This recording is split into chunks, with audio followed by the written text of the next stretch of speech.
Hey everybody, it's that time of year again. Best time of the year, football season, which means a lot of fantasy football, a lot of fantasy football type games. I'm here to talk a little bit about some strategies and stuff today.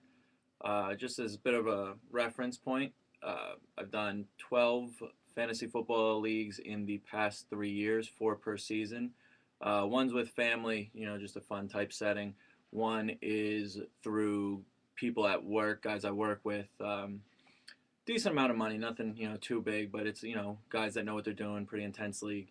And then a couple I just do online for pretty much for practice for like random Yahoo leagues. Um, the lowest I've finished in those out of those 12 teams is third. First place 7 times.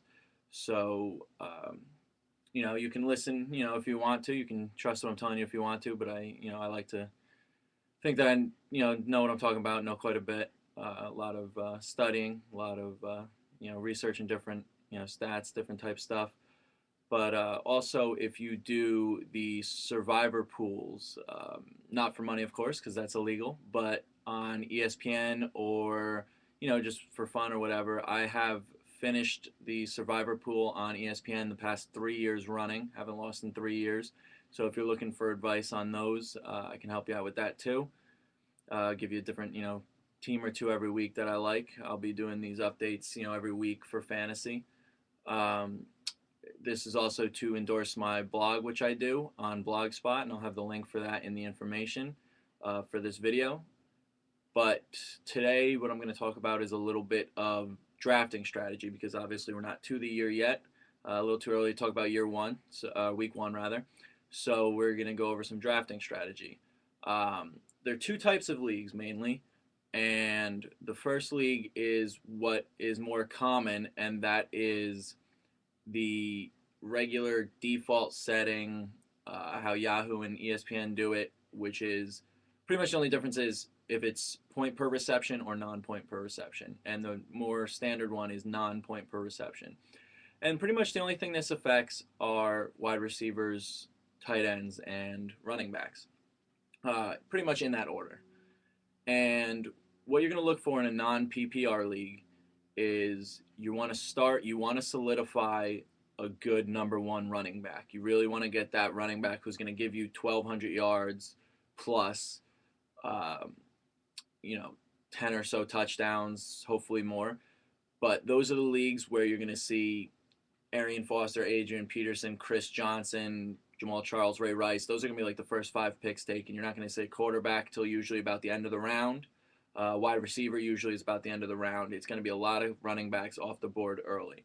And pretty much your strategy for those leagues is to grab that running back early. If you have a top of the round pick, if you have say for like a standard 10 team league, 10 team snake draft, if you have picks 1 through 6, you're going to want to grab a running back. You're going to want to grab one of those top tier running backs. If you have picks 7 through 10, that's when you could start to go over those top quarterbacks like an Aaron Rodgers, Mike Vick, Peyton Manning, Tom Brady, or a top wide receiver like Andre Johnson, Larry Fitzgerald, Calvin Johnson.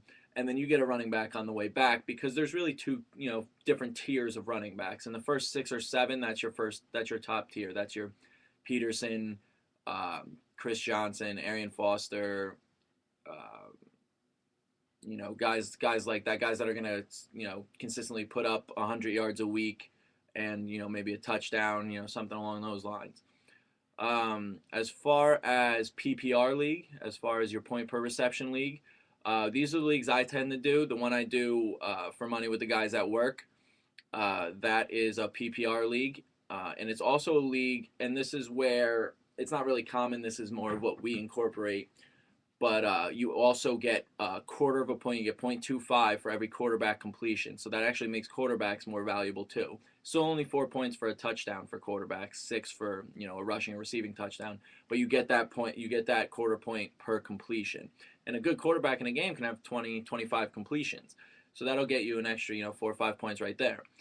So now what you're going to want to do in these type of leagues is actually either take a quarterback or a wide receiver early. You can still take that running back, but a lot of people tend to go with quarterbacks and receivers early, and you don't want to get stuck with a guy like Kyle Orton as your number one quarterback because you waited too long. Because I have seen people in these leagues take quarterbacks with their first 2 picks and end up with a combination of Drew Brees and like, you know, Kevin Cobb or somebody like that, Josh Freeman as your number two, and that's a solid number two option when you're in a league like that. So you want to get that quarterback early. You want to make sure you get that solid, guy to be your number one. And then receivers also, because it's a point per reception, you want to get those high reception guys. They don't need to stockpile the yards because it's only 10 yards per point, but every reception gets you a point. So this is where guys like Wes Welker, a couple years ago, are really big. Those slot receiver guys like Eddie Royal was his rookie year. Those guys that can put up 90 catches, that's where they become all the more valuable. And what this does to running backs is actually shake things up a little bit too. Because a guy like Michael Turner, who's a solid, top, 5 fantasy running back in a normal league, he drops down pretty significantly in this league, in a point PPR league, because he's not going to get a ton of catches. This makes guys like Darren McFadden, LaShawn McCoy, they're going to be more valuable than a guy like Michael Turner in this league, because LaShawn McCoy led the NFL last year with 78 receptions by a running back. And that's 78 points right off the bat there. And then he gets more, obviously, from the yards, and if he scores any touchdowns through the air, obviously. So if you read my blog, that's actually my first guy on the list of my 5 players that I love and 5 that I hate.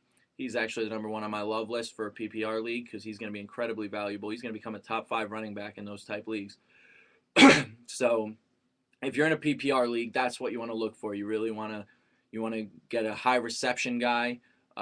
Yards are obviously still important, but look at receptions first. And if you do, it's a good idea. I like how we do it. If you do the quarter point for a quarterback completion, I think you should be rewarded for a quarterback with good accuracy. Quarterback completes a lot of passes. And some people argue that a team that throws more, you're just going to get points from more completions just because of the throwing volume. And that can be true, but it's not as consistent. It's not consistent enough to cause a serious problem for the league in that way. So if you're doing it like that, again, pick a guy from a throwing offense. Usually those are the best statistical, fantasy quarterbacks anyway, so it's really not going to alter much, but that's the guys you want to go after.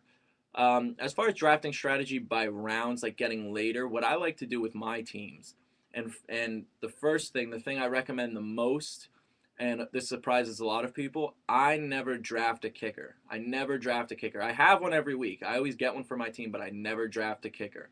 And my reason for this is that a kicker doesn't need to be, you don't need to have a consistent kicker as far as 1 or 2 people, because kickers will always get opportunities. They're not like a quarterback where your best quarterback can put up 30 points a week and the second tier guy can only go for 18 a week. You can get the worst kicker in the league on a starting team and he can put up 12 points in a game. It can happen. That's just how the kicker position works.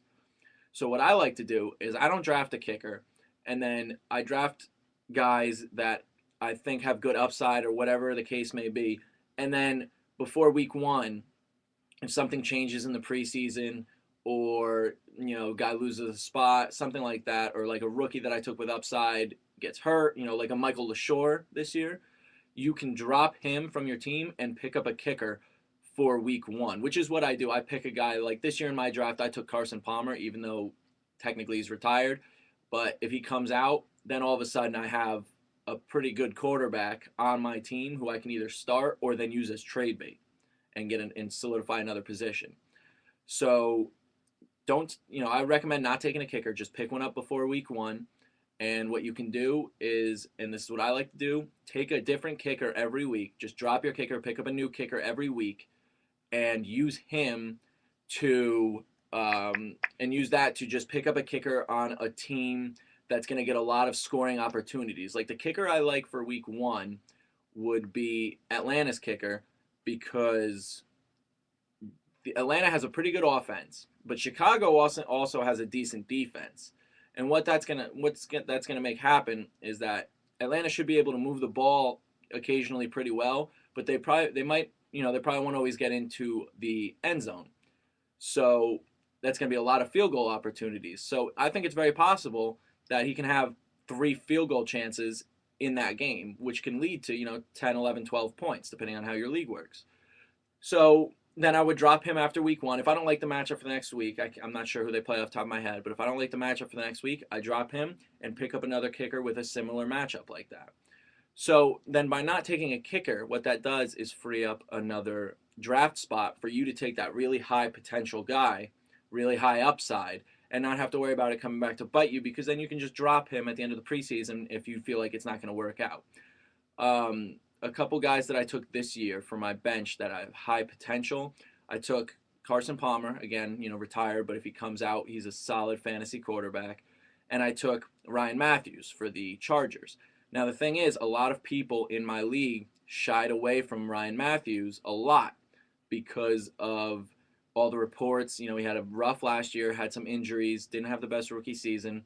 And this year he's had reports he failed his conditioning test once. He's not going to, right now it looks like Tolbert's going to be the starter, and he should take away some red zone opportunities from Matthews. He should probably take away at least a few touchdowns from Matthews. But what happens is Tolbert gets hurt. If he starts playing poorly, if Matthews all of a sudden starts playing really well, there's, a really high upside guy that I got in the 16th or 17th round, I believe it was. It's a 19-round draft, 19 positions. So that's a guy that he's not going to start. I have my number one bench running back is Ryan Grant. So I have that bench running back to back up when I need my bye weeks. But then, like I said, Ryan Matthews has a lot of upside. But if he doesn't really do much, if he has another bad year, it's not going to hurt me. Another guy I took like that is Ryan Williams. And you say, yeah, I got 3 running backs on my bench. We have a flex spot in the league, a wide receiver / running back, so it's not bad. But again, that's something I did, and you might not want 3 running backs on your bench. You might not want to waste a spot like that, and that's fine. That's your preference. But again, Ryan Williams, is a guy for Arizona that he has a lot of potential. He has a very high upside. He's got a lot of talent, and Beanie Wells hasn't amazed me. I really don't feel like Beanie Wells is going to hold down that starter job for very long. So if Ryan Williams gets in there, gets the starter job, and starts performing like I think he will, all of a sudden, again, now I have another guy I can start, or I can have some serious trade bait and solidify another position. So it's guys like that I would recommend taking in later rounds, is really once you have a couple good guys on your bench for your bye weeks, take guys that have that really high ceiling, that are going late because of whatever problems, whether it's off the field problems, whether it is injury problems. Take that guy that can turn into a number 2 receiver, and right now he's sitting on as the second guy on your bench. If you have the second guy on your bench have number 2 receiver potential, that's an excellent pickup for you. So it's just guys like that you want to, the Ryan Williams type, the Carson Palmer types, that you want to look for late in your draft once you have your main team, your in and out every week starters solidified. Those are the guys you want to go after. So that concludes what I'm going to talk about today. Look for another update shortly after some preseason action happens. Get a different look at different guys. And again, once the season starts, I'll be doing some Survivor Pool stuff. Feel free to ask any questions or leave any comments in the comment section. And if you have questions to ask, I will answer them in the next video. Thank you.